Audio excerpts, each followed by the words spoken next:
嗨，这里是 Maggie 小美。那今天的美股夜盘呢，延续上周五的跌势，像是 AMD 一度跌到了78美元，已经达到了部分机构做空的目标价，还有 Apple 和 Tesla 也都出现了比较大的下滑。那这一切的背后呢，其实是市场在借着关税话题在展开一波恐吓行为。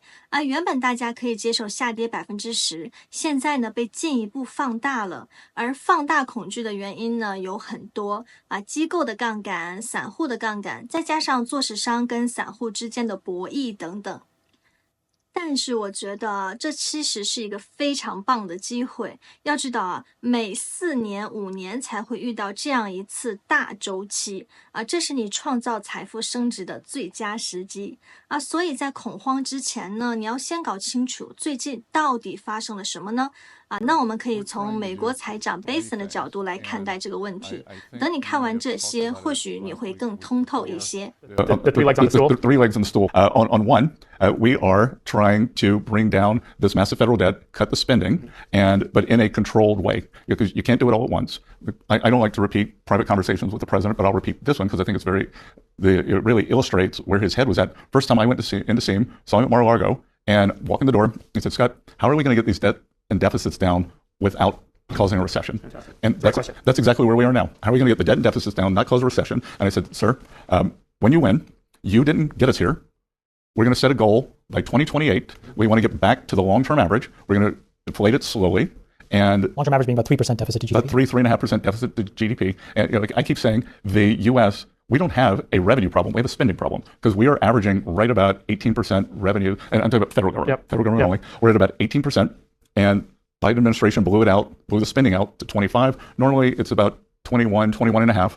We have the 2% inflation, nominal GDP, real GDP is 1.8, so we get nominal GDP 3.8, and it all works out. And it was very interesting. I had one of the heads of one of the Singapore sovereign wealth funds here last week. Guess what Singapore spends in terms of spending to GDP? Deficit 3%? They have no deficit, but they spend 18%.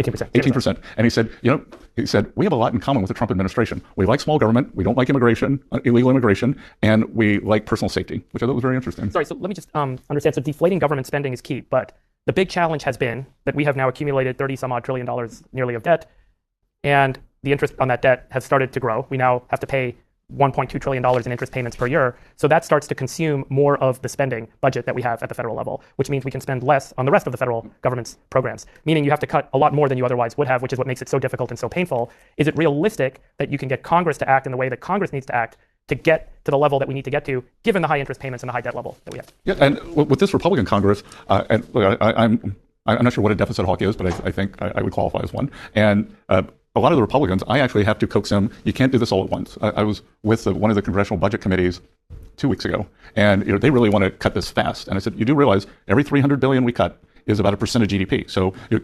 So we are trying to land the plane well, and the plan, because that's really what I'd like to talk about today. I think there are 3 plans here, but plan 1, we're going to de-lever the government via the spending. We are also going to shed excess labor from the government.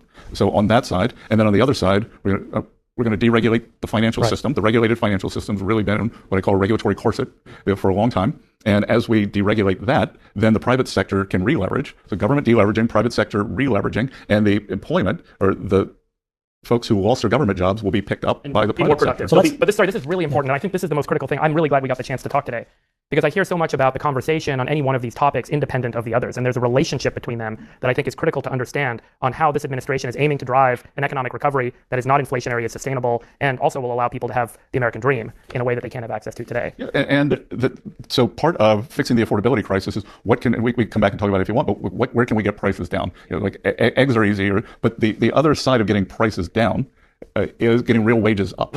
So on getting real wages for working people up, it goes back to the Main Street versus Wall Street. And the second plan is to reorder the international trading system and bring manufacturing jobs back to the U.S. and reinvigorate the middle class. Because again, through tariffs. Well, to use tariffs, we're needed to bring other countries into line. And to create an economic incentive to onshore for some industries and some supply chains. Well, so there's tariffs. then I think there are three other things we can do, which are the centerpiece of the administration. We can have the low and predictable taxes. We can substantially slash regulations, because regulations are the equivalent of drive investment dollars, private investment dollars, and predictability in regulations, and then cheap energy. Right. And sorry, what is the relationship between the tax cuts and the getting to 3%, 3.5% deficit as a percent of GDP? Especially because the CR unfortunately gave folks a get out of jail free card because we kept the $2 trillion cap for the next little while.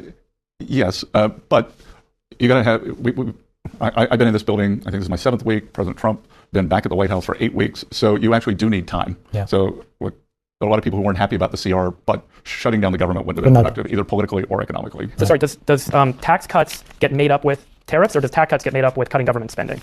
Well, tax cuts and deregulation will change the growth trajectory. Grow GDP. Will grow GDP. If trend line has been 1.8, if you can move the growth to 3 or above, right, then you really change the trajectory. And if you can keep expenses flat or do the unthinkable and cut expenses, then you can really... So this is important. So sorry, government revenue as a percent of GDP can go lower if you have lower expenses and a faster growing economy. Yes. I think that's like really important for folks to understand that relationship. And so in isolation, tax cuts might reduce revenue. But when done with reduced government spending and deregulation and a reordered international trade model, you theoretically will accelerate economic growth in this country, increase government revenue overall, even with a lower tax rate. Yeah. Can you talk about, so we talked about this deregulation as this one very important lever, right? So how do we add 50, 100 basis points of growth back in? We're going to do it through deregulation.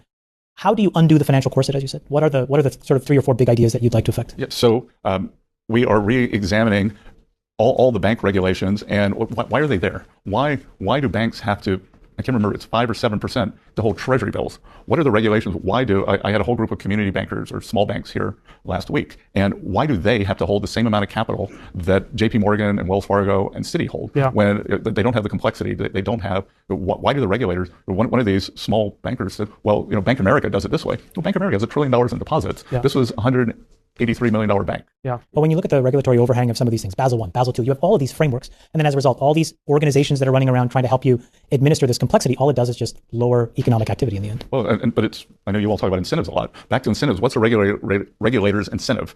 Just to keep tightening the corset. Yeah. They don't care about growth. Yeah.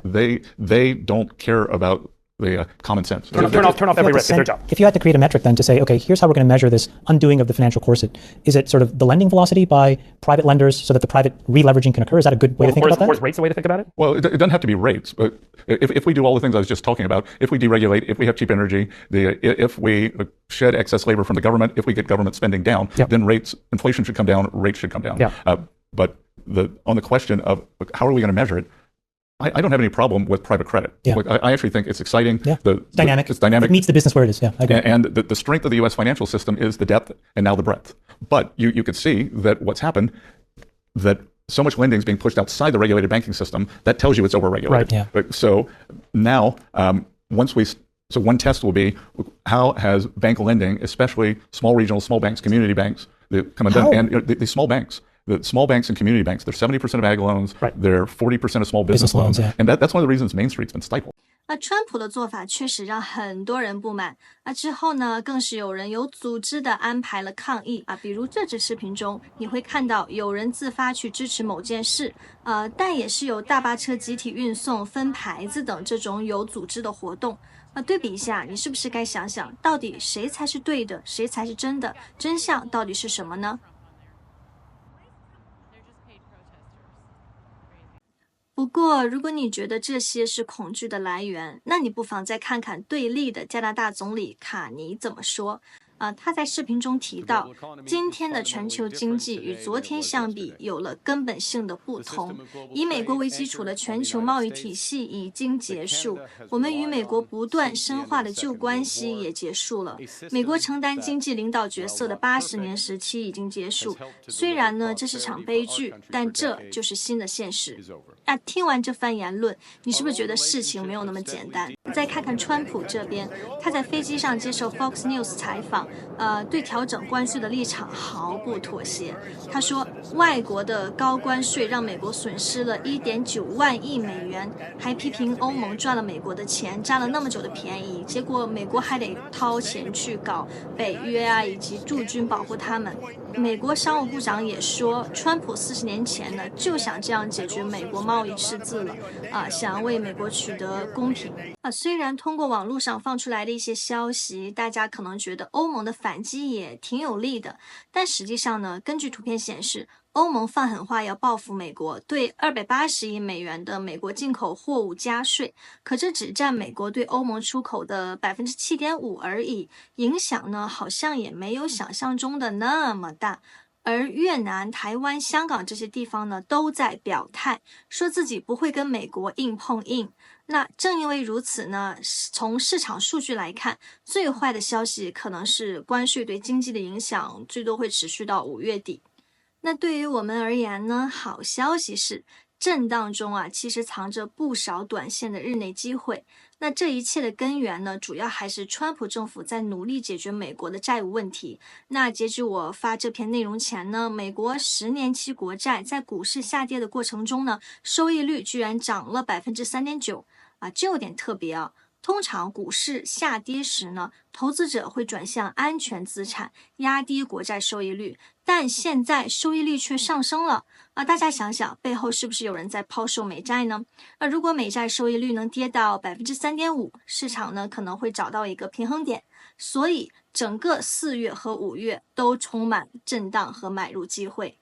小美还想说的是，也不要认为机构就都在赚钱，要知道机构现在也是被追着缴保证金的路上比如但斌的私募基金呢重仓英伟达，杠杆操作，那2025年至今呢亏损超过 20%但回顾但斌近5年的投资情况呢，除了2022年重仓 Tesla 亏损 40% 以外呢其他年份表现都很优秀。那2020年至2024年呢，累计收益约达到了 200%所以通过它呢，我们能清楚的看到交易它是有周期的，但大家要在弄清楚实际发生了什么事情的基础上，再去看什么是机会。